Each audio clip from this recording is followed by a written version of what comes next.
Merci, Présidente. Oui, une réaction aux différentes interventions. D'abord, à mon tour, je veux remercier les intervenants.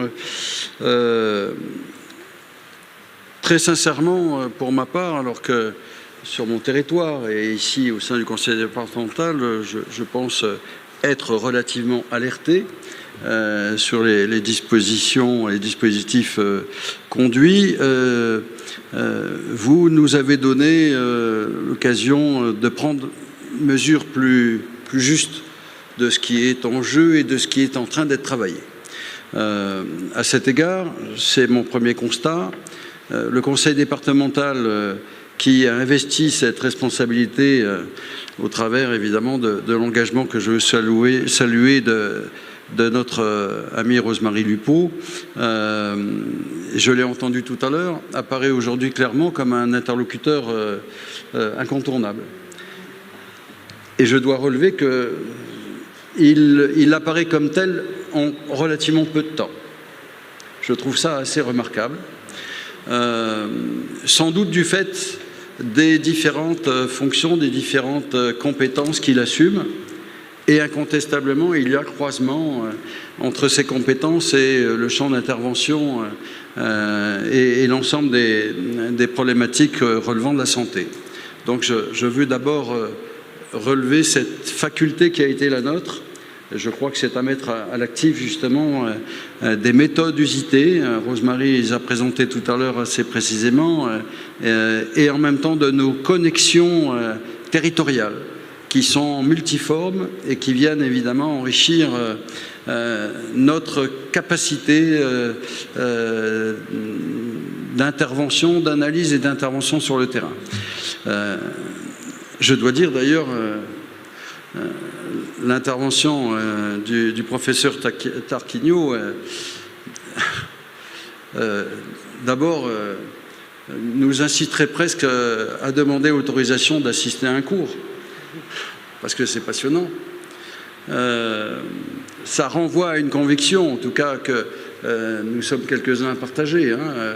Nous sommes à la fois les enfants de notre propre environnement, et en même temps, lorsque l'on évoque ça, je partage totalement sur le fait que ce soit un objet extrêmement complexe et que c'est dans le décryptage de cet environnement et notre capacité à intervenir sur l'ensemble des éléments qui constituent cet environnement que se trouvera sans doute une part des réponses à chercher dans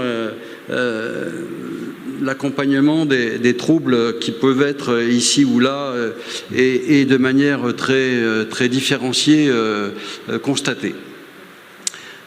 C'est passionnant parce qu'en réalité, lorsqu'on évoque ça, on est dans la volonté d'afficher la nécessité d'être dans la prévention plutôt que dans le curatif. Et rien que cela, ça nous amènerait sans doute à inverser la vision que nous portons sur les questions de santé depuis fort longtemps dans ce pays. À la fois des méthodes qui ont toujours favorisé le curatif et aujourd'hui une santé qui a été si gravement malmenée par les choix opérés sur ces 30 ou 40 années, voire même plus, qui nous conduisent à des constats de dégradation accélérée. À cet égard, je veux aussi dire l'intérêt sur les interventions qui ont précédé. D'abord, les nouvelles technologies. J'en suis intimement convaincu depuis longtemps. Elles marquent des intérêts et j'ai découvert des choses, madame. Merci de nous les avoir présentées parce que je n'avais pas effectivement immédiatement conscience de ces facultés. C'est très intéressant. Même si les nouvelles technologies contiennent en elles-mêmes évidemment des risques majeurs. Je ne parle pas de celle-là, il a été question de l'IA tout à l'heure, on sait bien les préoccupations qui peuvent nous animer. Il faut veiller à ce que, au-delà des centres d'appel, nous soyons assurés que l'ensemble des territoires puissent accéder à cet usage utile de ces nouvelles technologies. Je pense aussi, c'est la première intervention, il a été largement question des partenariats. J'ai évoqué le fait que le département joue effectivement un rôle qui est aujourd'hui reconnu. Il nous faut continuer à être inventifs, à être créatifs dans ce domaine des partenariats.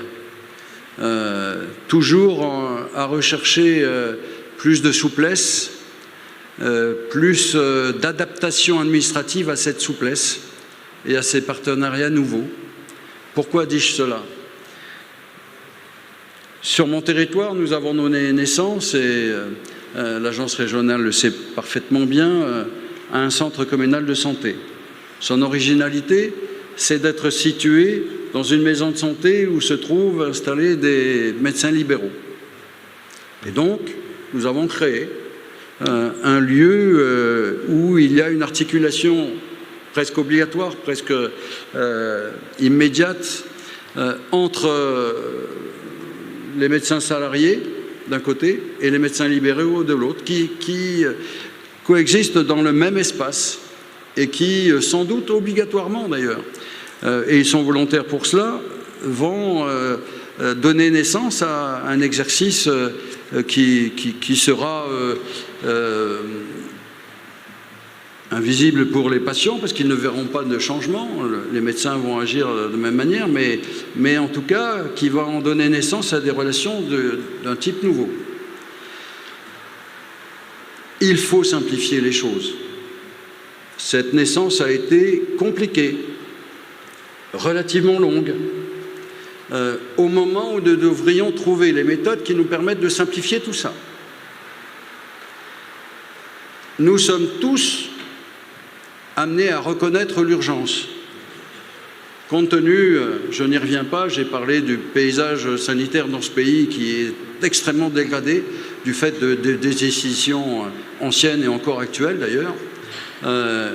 Et il n'y a pas, pour l'instant, j'ai même l'impression qu'il y a obstacle à une simplification généralisée à laquelle nous devrions tous être attelés.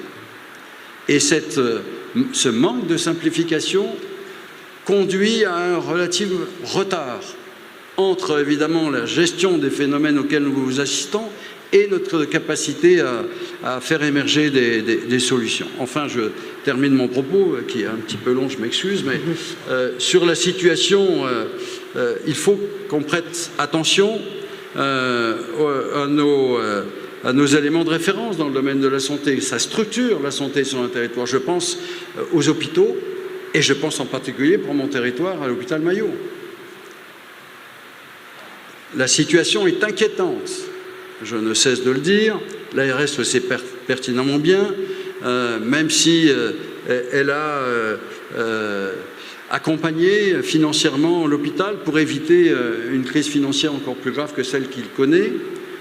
Il y a actuellement un chantier important, en particulier sur les urgences, et il y a en attente un rapport qui devrait être soumis aux instances de l'hôpital, mais attention, d'abord je pense que ce rapport ne doit pas être délivré sous forme d'injonction, mais simplement contribuer à une réflexion qui doit être portée par l'ensemble des partenaires, que ce soit de l'hôpital, c'est-à-dire avec les personnels de l'hôpital, avec les médecins de l'hôpital, mais aussi il faut ouvrir l'hôpital à son territoire et regarder, voir de quelle manière effectivement le territoire peut parler à l'hôpital et l'hôpital peut parler au territoire.